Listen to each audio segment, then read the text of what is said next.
청각을 잃은 사람은 소리 없는 세상에 삽니다. 시각을 잃은 사람은 보이지 않는 세상을 삽니다. 미각을 잃은 사람은 맛없는 세상을 삽니다. 많은 사람들이 세상을 살고 있지만 사는 방식이 같지는 않습니다.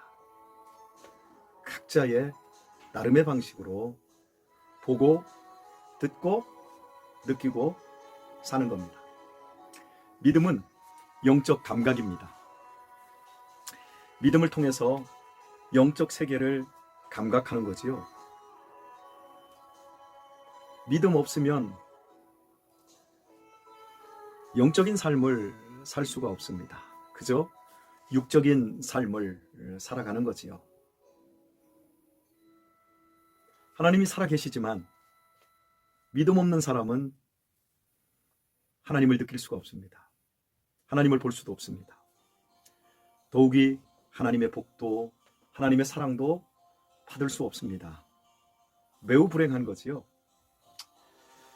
부모님에 대한 믿음이 크면 부모님을 더 많이 경험할 수 있습니다. 선생님을 신뢰하는 학생은 그렇지 않은 학생보다 선생님을 더 많이 경험할 수 있습니다. 믿음 역시 마찬가지입니다. 하나님을 신뢰해야 합니다. 하나님을 더 의지해야 합니다.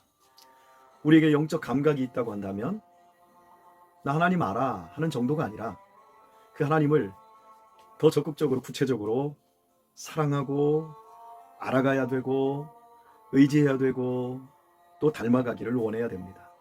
그런 사람은 풍성한 영적 삶을 살 수가 있습니다. 오늘 함께 묵상해 볼 말씀은 로마서 8장 32절의 말씀입니다. 자기 아들을 아끼지 아니하고 내어주신 이가 우리에게 좋은 것을 주시지 않겠느냐. 그 아들과 함께 모든 것을 우리에게 주시지 않겠느냐. 하나님을 더 찾고 사랑하고 하나님을 알기를 원하는 그 마음, 분명히 아들을 내어주신 하나님이시기에 우리에게 무엇이든 모든 것을 주십니다. 여러분에게 이런 믿음이 있었으면 좋겠습니다. 현재 우리 시대는 믿음이 절대적으로 요구되는 시대입니다. 그 어느 때보다 하나님을 신뢰해야 될 때입니다. 작년 이맘때까지만 해도 우리 시대는 어떤 과학 만능, 어떤 과학적 오만, 인간의 지식에 대해서 엄청난 신뢰, 하나님을 배제한 하나님이 필요 없는 인간의 천국을 이룰 수 있다라고 하는 아주 당찬 오만에 들떠 있었습니다. 인간의 수명을 150년까지 늘릴 수 있다. 또 화성에 이주할 우리 지구인이 이제 가서 살게 될 도시를 건설한다. 대단했지요. 그러나 이 코로나로 인해서 우리의 그 모든 오만과 하나님을 대적했던 그 인간의 어떤 지식이 다 깡그리 무너져 내렸습니다.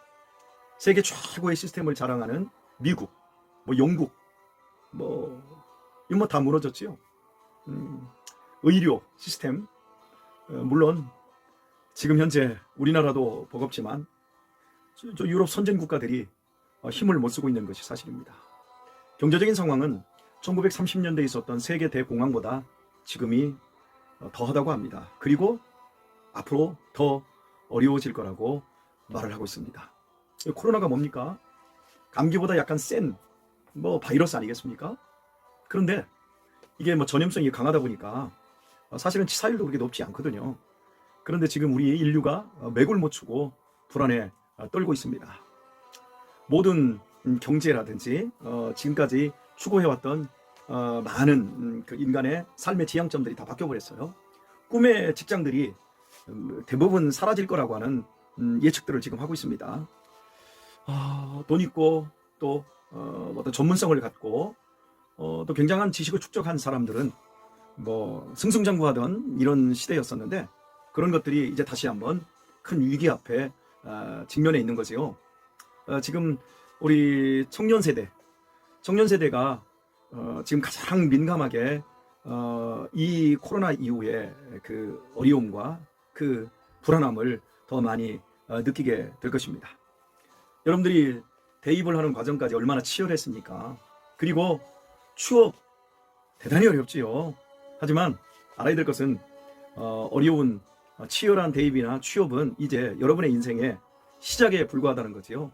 일단 들어가고 나면 다 끝나는 것이 아니라 이제 시작입니다. 피말리는 경쟁을 해야 합니다. 언제까지요? 여러분을 쓸모없다고 퇴출시킬 때까지 여러분은 피말리는 경쟁 속에서 살아야 합니다. 평생 직장을 청년 때 들어가서 맞춰지는 게 지금은 쉽지 않은 세상이지요. 그만큼 경쟁이 굉장히 이제 심화된 이런 사회 속에서 살고 있습니다. 할 수만 있다면 우리 시대의 젊은이들의 한 80%는 대한민국을 떠나고 싶다 이렇게 얘기하죠.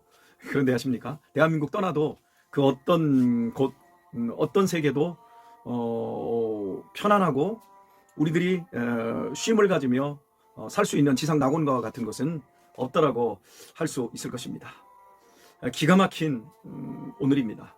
그리고 내일에 대한 두려움으로 우리는 정말 어려움을 겪고 있습니다. 미래학자들, 사회학자들, 그 장밋빛 그 예언을 했던 사람들의 어떤 내용들이 다 쏙 들어가 버렸어요. 누구도 뭐 이렇다 저렇다 얘기하지 않습니다. 왜냐하면 코로나가 굉장히 길게 되어지다 보니까 이 코로나가 언제 지나갈지도 모르고 또 이 코로나 이후에 어떤 그 삶이 펼쳐지게 될지 인류가 축적해낸 데이터가 없기 때문입니다. 왜? 이런 일이 처음이었으니까요. 그런데 문제는 이 코로나 같은 경우에도 인간에 의해 만들어진 거거든요. 이 코로나가 끝나고 난 이후에도 그 각국 정부로부터 그 욕망에 찌든 어떤 그 미친 사람들은 이 코로나보다 더 센 이런 바이러스들을 또 만들어내서 그걸로 무기를 삼을 수도 있지요. 정말 우리 사회는 앞으로 어떻게 펼쳐질지 우리는 불안하기 그지 없습니다.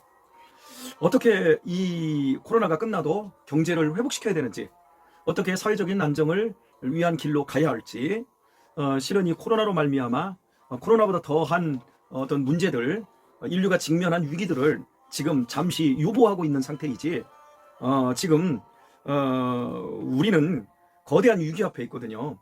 어떤 뭐 미래학자들, 사회학자들, 뭐 정치학자들, 경제학자들, 그들이 미래를 진단할 때 내놓는 한 가지 공통점은 지금보다 더 어려워질 거라고 하는 것이요.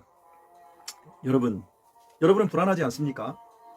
여러분은 이 불안한 미래를 어떻게 사시렵니까? 우리 청년들은 어떻게 여러분의 미래를 준비하실 겁니까?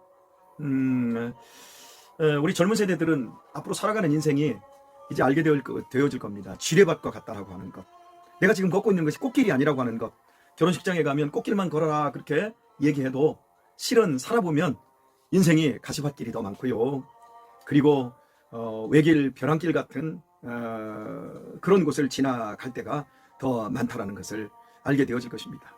코로나라고 하는 전 세계의 팬데믹을 가져왔지만 실은 수많은 병들이 있습니다. 그리고 그 개인적으로 그 병을 앓는 사람들이 너무너무 많습니다.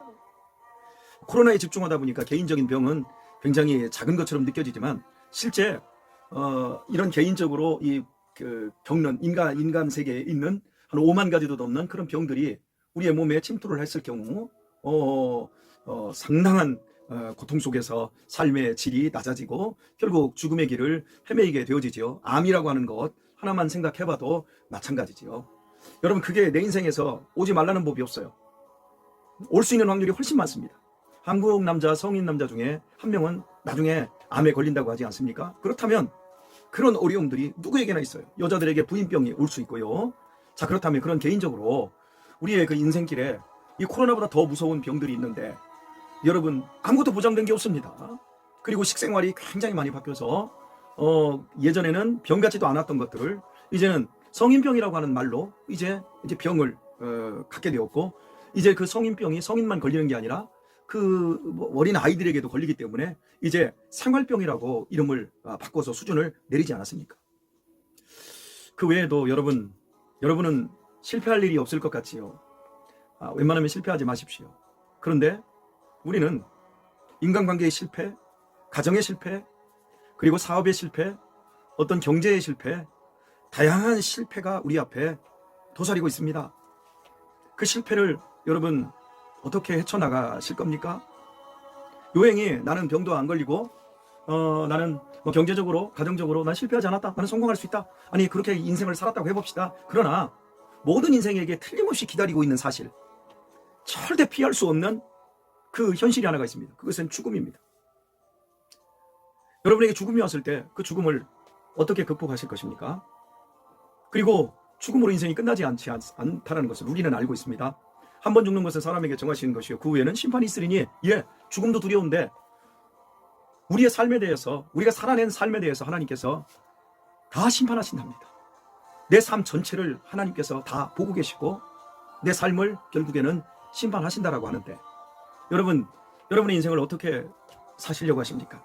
이 코로나 속에서, 코로나가 우리에게 가져다 준 이런 두려움, 그리고 이 두려움 너머에 이미 우리가 잃어버리고 있었던 우리 개인적인 수없이 많은 질병, 그리고 실패, 더 무서운 죽음, 그리고 하나님의 심판.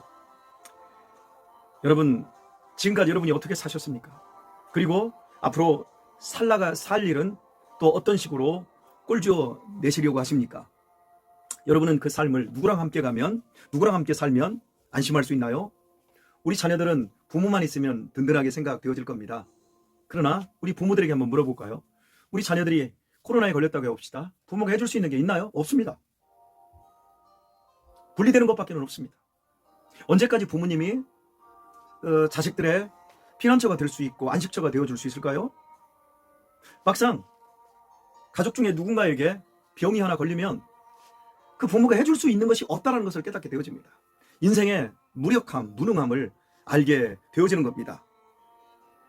도대체 우리가 이 세상에서 무엇을 위해서 사는 겁니까? 이렇게 두렵고 위험 많고 대체 우리는 왜 사는 겁니까?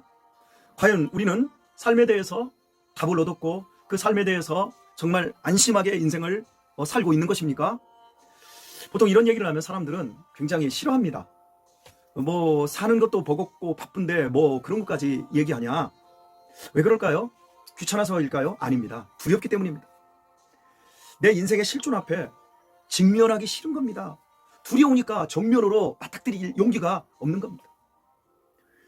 어떻게 분명히 우리는 죽고 우리의 인생은 이렇게 위험한데 우리는 너무나도 무책임하게 인생의 시간들을 그냥 되는 대로 사는 겁니다. 참 이런 부분이 너무 안타깝게만 여겨집니다. 못 먹고 살까봐 먹고 사는 거에만 막 신경을 씁니다. 경쟁에 뒤처질까봐 그것만 신경 쓰는 것이요. 자식을 낳아도 그 자식이 엄마 왜 사나요? 아버지 인간은 뭐예요? 우리는 어디서 왔어요? 야 그런 거 뭐 물어보냐? 몰라. 여러분 우리가 아침에 집에서 나올 때 그냥 무턱대고 나오는 사람은 한 사람도 없습니다. 우리가 버스를 타면 버스를 타야 되는 이유와 버스를 타고 가야 할 목적지가 분명히 있기 때문에 버스를 탑니다. 전철을 타는 이유, 내가 전철을 통해서 어디를 가고 하루를 살아도 우리는 그냥 닥치는 대로 사는 게 아닙니다. 내가 가야 할 곳, 내가 해야 될 일, 내가 누구를 만나야 되는가, 이런 모든 것들을 다 생각하고 삽니다. 그런데 평생을 삽니다. 평생을 사는데 중요한 건 내가 왜 사는지를 몰라요. 묻지 않습니다. 죽어야 되는데 죽음 앞에서 어떻게 내가 죽을지도 모르면서 전혀 그 부분에 대해서는 생각지 않습니다. 여러분, 이 코로나 속에서 과연 우리가 어떻게 살아야 될까요? 어떤 사람이 이 불안한 세상 속에서 평안함을 누리며 살 수 있을까요? 어떻게 하면 인생을 승리하며 살 수 있을까요? 어떻게 하면 인생의 답을 알며 인생의 날들을 행복하게 꼴쥐어 내며 살아갈 수 있을까요? 내가 누구를 의지하면, 내가 무엇을 의지하면 이 불안에서 해방될 수 있을까요? 누가 내 인생을 책임져 줄 수 있을까요? 과연 누가? 우리 부모님이요? 아니요. 우리 배우자가요? 아니요. 돈이요? 아니요. 누가요? 내 인생의 최고의 소식은 하나님이 나 같은 것을 사랑하신다는 겁니다. 내가 너를 지명하여 불렀나니 너는 내 것이라고 말씀하고 계십니다. 그 하나님이 우리의 인생을 복되게 해주시고 인생을 든든하게 해주시고 인생을 지켜주시기 위해서 당신의 아들을 아끼지 아니하시고 우리에게 내어주셨습니다. 자기 아들을 아끼지 아니하고 내어주시니가 구하는 우리에게 모든 좋은 것을 주시지 않겠느냐 말씀하고 있지요. 여러분은 누구에게 여러분의 인생을 맡기시기를 원합니까? 저는 우리 주 하나님께 제 인생을 맡겼습니다. 여러분은 누구에게 여러분의 귀한 자녀를 맡기실 수 있습니까? 여러분이 지금 보호하고 여러분이 지금 가르치고 여러분이 책임지고 있지만 언젠가 여러분 세상 떠날 때 여러분은 누구에게 그 사랑하는 자녀를 믿고 맡기고 떠날 수 있겠습니까? 자녀들에게 학위를 주고요, 자기 자녀들에게 전문성을 키워주고요, 자녀들에게 돈 남겨주고요, 자녀들에게 집 몇 채씩 남겨주면 그것으로 안전할 수 있을까요? 아닙니다. 예수님을 만나야 합니다. 예수님만이 우리의 소망이십니다. 예수님만이 우리의 바위십니다. 예수님만이 우리의 피난처이십니다. 예수님만이 우리의 요새십니다. 여러분, 하나님의 말씀은 여러분 고전 중에 고전 아닙니까? 여러분, 그 3,000년도 넘는 세월 동안 하나님의 말씀을 통해서 검증된 것이 아닙니까? 세월은 얼마나 발전하고 얼마나 변하고 얼마나 많은 격동의 세월들이 있었습니까? 그러나 하나님의 말씀을 붙잡았던 사람들은 그 말씀 안에서 위로를 받고 그 말씀이 그들을 지켜줬고 그 말씀 속에서 역사하시는 하나님이 그들의 인생을 복되게 하셨고 그들이 먹고 마시며 그들이 입고 그들이 사는 그 모든 것을 넘어 그들이 하나님은 나의 목자시라고 하나님의 거대한 뜻과 그 섭리 안에서 승리하며 살지 않았습니까? 다윗이 그렇게 살았고 요셉이 그렇게 살았고 모세가 그렇게 살았고 믿음의 사도들이 그렇게 살지 않았습니까? 여러분, 이 코로나 팬데믹 위기 속에서 그리고 점점 더 어려워질 이 시대 속에서 여러분, 하나님께서 우리에게 뭘 요구하실까요? 우리에게 장님처럼 살지 말라는 거지요. 여러분, 눈은 떴는데 하나님의 영광을 볼 수 없는 거지요. 그런 장님보다 더 불쌍한 사람이 어디 있겠습니까? 여러분, 귀는 열려져 있는데 영적 세계에 하나님의 그 축복의 메시지가 들리지 않는 사람들이지요. 여러분, 우리는 우리가 보는 만큼밖에 살지 못합니다. 우리가 듣는 만큼밖에 살지 못합니다. 하나님께 집중하십시다. 여러분이 살아가야 될 인생의 길, 거기에 하나님이 어김없이 함께 하시기를 원하십니다. 하나님이 안 계신 것이 아닙니다. 여러분이 하나님을 찾지 않는 것, 하나님을 보지 못하는 그런 연약함이 우리의 문제일 것입니다. 하나님 없는 인생들의 고단함을 보십시오. 오늘 이 위기 속에서 그들의 그 답답함을 보십시오. 그러나 우리는 하나님이 계십니다. 하나님을 향해서 여러분 더욱더 마음을 여십시오. 여러분의 지금 현재 그리고 우리 청년 세대의 그 불안함, 여러분 이 다음에 우리가 어떤 실패와 어떤 병에 걸린다 할지라도 우리는 하나님이 지켜주시는 그 인생 속에서 이 세상의 두려움과 공포와 절망을 넘는 영원한 하나님 나라를 우리는 향해 끝없는 소망의 날개짓을 펼치게 될 것입니다. 여러분, 믿으십시오. 지금 우리에게는 믿음이 필요합니다.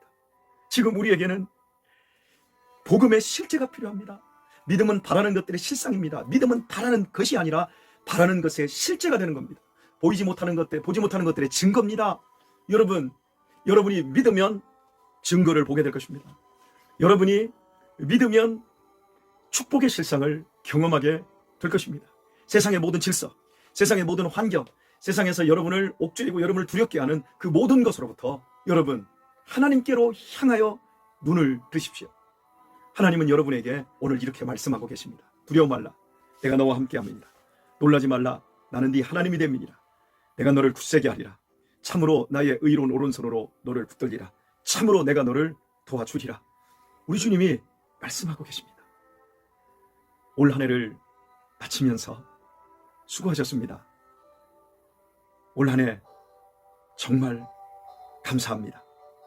여러분과 함께 해온 올 한 해 우리는 믿음 안에 있었고 또 내년에도 믿음 안에 있을 겁니다.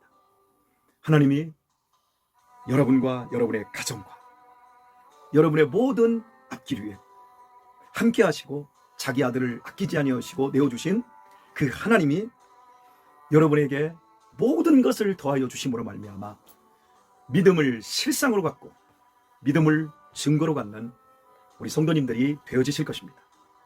여러분 모두에게 주님의 복과 평안이 이 코로나의 두려움 속에서 더욱더 충만해지시기를 우리 주 예수님의 이름으로 축원합니다.